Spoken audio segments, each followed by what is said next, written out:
கர்த்தருடைய நாமத்துக்கு மகிமை உண்டாகட்டும். சிலுவையிலே பேசின ஒவ்வொரு வார்த்தையும், சிலுவையில் பேசின ஒவ்வொரு வார்த்தையும் பொன் வார்த்தைகளாக இருக்கிறது.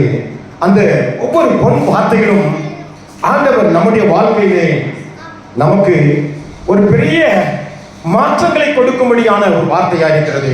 அதில் விசேஷகரமாக மரிக்கும் தருணத்திலே ஒரு மனுஷன் சில வார்த்தைகளை பேசும்போது, என்னுடைய பாட்டி என்ன சொன்னாங்க, என்னுடைய தாத்தா என்ன சொன்னாங்க, எங்க அப்பா என்ன சொன்னாங்க, மரிக்கும் தருணத்தில் ஏதாவது பேசினார்களா என்று சொல்லி கேட்கும்போது, அந்த மரண தருணத்திலே அவர்களுடைய வாழ்க்கையிலே ஒரு சில காரியங்களை பேசி கடைசி நேரத்தில் என் வாழ்க்கையில என்ன சொல்ல அவர்கள் முற்பட்டார்கள் என்று சொல்லி ஆர்வத்தோடு கேட்கிறது போல, இந்த நாட்டிலே கடைசி நேரத்தில் சிலுவையிலே வாரினால் அடிக்கப்பட்ட நிலைமையிலே, அவமானப்பட்ட நிலைமையிலே, ரத்தம் சிந்தப்பட்ட நிலைமையிலே இயேசு அவர் தொங்கிக் கொண்டிருக்கிற அந்த இடத்திலே லூக்கா 23:34 சொல்கிறது, பிதாவே இவர்களை மன்னியும், தாங்கள் செய்கிறது என்னதென்று அறியாதிருக்கிறார்களே என்று சொல்லி ஒரு அறியாமையினாலே செய்து கொண்டிருக்கிறார்கள். முதலாவது இயேசு கிறிஸ்துவை அறியவில்லை, இவர்தான் உலக ரட்சகர் என்று அறியவில்லை. தன்னுடைய சந்ததிகளுக்குள்ளாக, தன்னுடைய வம்சத்துக்குள்ளாக ஆண்டவர் வந்து இந்த கோத்திரத்தில் இருந்து ஒரு ரட்சிப்பை கொடுக்க வேண்டும் என்று சொல்லி இந்த வம்சத்தில் இருந்து வந்தார். ஆனால் அவர்களோ அவரை அறியவில்லை. அவரை என்ன செய்தார்கள்? அவர்களை அறியாமல் இருந்தார்கள். அதனாலே ஆண்டவர் கேட்டு சொல்கிறார், இவர்களை மன்னியும், தாங்கள் செய்வது என்னதென்று அறியாதிருக்கிறீர்கள்.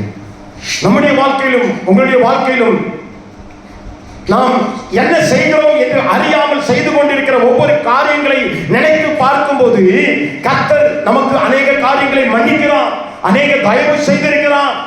பாவத்தின் சம்பளம் மரணம், மரணத்துக்கு ஏதுவான நம்முடைய வாழ்க்கையை கர்த்தர் மாற்றி ஒரு ஜீவனை கொடுத்திருக்கிறார், நித்திய வாழ்க்கையை கொடுத்திருக்கிறார், நம்மளை பிழைக்க வைத்திருக்கிறார். ஆமென் சொல்லுமா?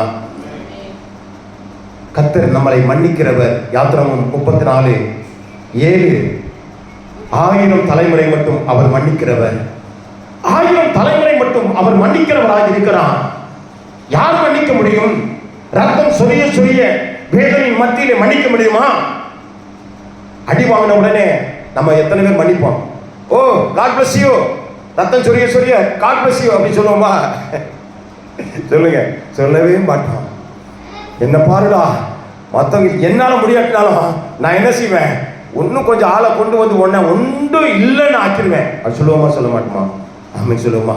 ஆனால் கர்த்தர் நம்மளை மன்னிக்கிறவர். அவரை பார்க்கும்போது அருமையான கிருஷ்ணமூர்த்தி ஐயா சொன்ன மாதிரி நம்ம மற்றவர்களை மன்னிக்கிறவர்களாக அவர் மன்னிக்கிறவராக இருந்தால், ஆனால் நம்ம குற்றங்களை மன்னித்ததுனால உழவிக் கொண்டிருக்கிறோம். மற்றவருடைய குற்றங்களை நம்ம என்ன செய்யறோம்? மன்னிக்கிறவர்களாக என்ன செய்யுமா? மாற வேண்டும், மன்னிக்கிறவர்களாய் மாற வேண்டும், மன்னிக்க வேண்டும். ஒருவருக்கு ஒருவர் நேச சிநேகிதத்தையும் அன்பையும் ஊற்றத்தக்க விதமான கிருபைகளை தர வேண்டும். முதலாவது 1000 தலைமுறை மட்டும் மன்னிக்கிறவராய் இருக்கிறார். சங்கீதம் 86:5 சொல்கிறது, அவர் நல்லவரும் மன்னிக்கிறவரும் கிருபை மிகுந்தவருமாய் இருக்கிறார். நல்லவரும் கிருபை மிகுந்தவரும் மன்னிக்கிறவருமாய் இருக்கிறார்.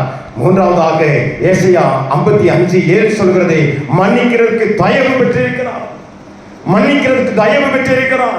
நம்மளை மன்னிக்கும்படியாக பலியாகிற ஜீவ பலியாக ஆட்டுக்குட்டியாக இயேசுவின் பலியாடாக இயேசு கிறிஸ்து இந்த உலகத்துக்கு வந்தார். சொந்த ரத்தத்தை சிந்தி நம்மளை மீட்கும்படியாய் வந்திருக்கிறார், ரட்சிப்பை தரும்படியாய் வந்திருக்கிறார். அவர் மன்னிக்கிறவராய் இருக்கிறார். நீங்களும் நானும் எப்படி இருக்கிறோம் பாருங்களேன். மன்னிக்கிறதுக்கு தயவு பெற்று அவர் வந்திருக்கிறார். ஆமென் சொல்லுமா? தானியேல் 9:10, ஆண்டவரிடத்திலே இரக்கம் மன்னிப்புகள் உண்டு, ஆண்டவரிடத்திலே ஒரு இரக்கம் மன்னிப்பு உண்டு.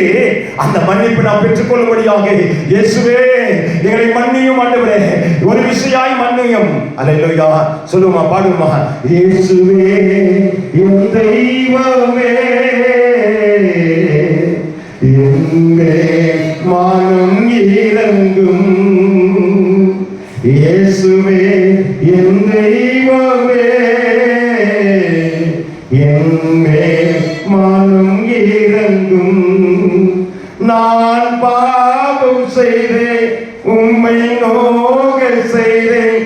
நான் பாவம் செய்தேன், உம்மை நோக செய்தேன். உம்மை தேடாமல் வாழ்ந்து வந்தேன்.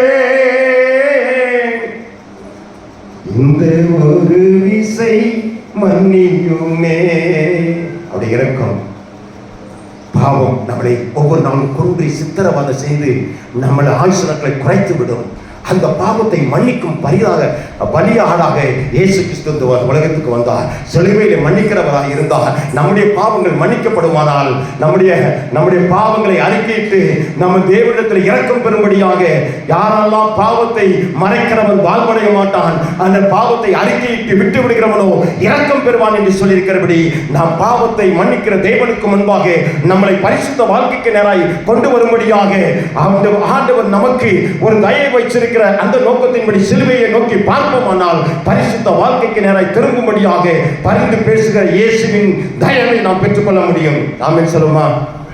எடுத்து பாருங்களேன். 1 யோவான் 2:2 பாவங்களை நிவர்த்தி செய்கிற கிருபாதார பலி அவரே. அவர் மாத்திரம் தான் பாவத்தை நிவர்த்தி பண்ணுகிற கிருபாதார பலி. அநேக ஆடுகள் பலியானது, ஆனால் அதிலே ஒரு பெரிய ரட்சிப்பை கண்டடைய முடியவில்லை. வருஷத்துக்கு ஒரு ஆடு, வருஷத்துக்கு ஒரு மாடு, வருஷத்துக்கு ஒரு புறா, காலங்காலமாய் ஒவ்வொரு முறையும். ஆனால் இயேசு கிறிஸ்து எல்லா பலிகளுக்கு ஒரே பலியாக இயேசு கிறிஸ்து இனி பலிகள் தேவையில்லை என்று சொல்லி அவரே சொந்த ரத்தம் சிந்தி நம்மளை மீட்டிருக்கிறார். அவர் நம்மளை மன்னித்திருக்கிறார், நம்மளை பரிசுத்தமாக்கி இருக்கிறார். எத்தனை பேர் அல்ல சொல்ல முடியும்? 1 யோவான் 2:2 பாருங்களேன். அவர் தான் கிருபாதார பலி. எபேசியர் 1:7 சொல்கிறது, இவருடைய ரத்தத்தினாலே பாவ மன்னிப்பாகிய மீட்பு இவருக்குள்ளாக நமக்கு உண்டாயிருக்கிறது. இவருக்குள்ளாக நமக்கு என்ன செய்யலாம்? மன்னிப்பு உண்டாயிருக்கிறது. அழகாய் சொல்கிறது. விபச்சார ஸ்திரியை பார்த்து ஒரு யோவானின் சுவிசேஷம் 8ஆம் அதிகாரத்தில் சொல்கிறது, விபச்சார பெண்ணை பார்த்து, நீ போ, இனி பாவம் செய்யாதே, அதிக தீங்கு விளைவிக்கக்கூடிய காரியத்தை இனி செய்யாதே என்று சொல்லி ஆண்டவர் அவரை மன்னிக்கிறார்.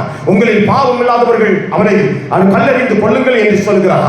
அவர் நியாயம் தீர்க்கிறதுக்கு வரவில்லை, அவர் மன்னிப்பதற்காக வருகிறார். அவர் மன்னிப்பை கொடுப்பதற்காக சிலுவையிலே பரிந்து பேசிக் கொண்டிருக்கிறார். ஆனால் இனி வருகிற நாட்களிலே ஆண்டவர் இயேசு நியாயம் தீர்க்கிறவராய் வரப்போகிறார். அவர் தயவுள்ளவராய் இல்லை, அவர் பட்சபாதம் உள்ளவராய் இல்லை, அவர் ஒரு ஜட்ஜாய் வரப்போகிறார். நீங்களும் நானும் பரிசுத்த வாழ்க்கை, பாவம் இல்லாத வாழ்க்கை வாழ்வோமானால் நித்திய வாழ்க்கை சுதந்திரிக்க ஆண்டவர் உதவி செய்வாராக. இந்த வார்த்தையின் மூலமாக என்னையும் பரிசுத்தமாக்குங்க. எத்தனை பேர் சொல்றீங்க? அத்தனை நபர்களுக்கும் பரிசுத்த வாழ்க்கை தந்து பாவ மன்னிப்பின் நிச்சயத்தை ஆண்டவருடைய பிள்ளைகள் வாழ்க்கையை கொடுத்து விடுதலை செய்ய கர்த்தர் உதவி செய்கிறார்கள். இயேசுவின் நாமத்தில் ஜெபிக்கிறோம் நல்ல பிதாவே. ஆமென்.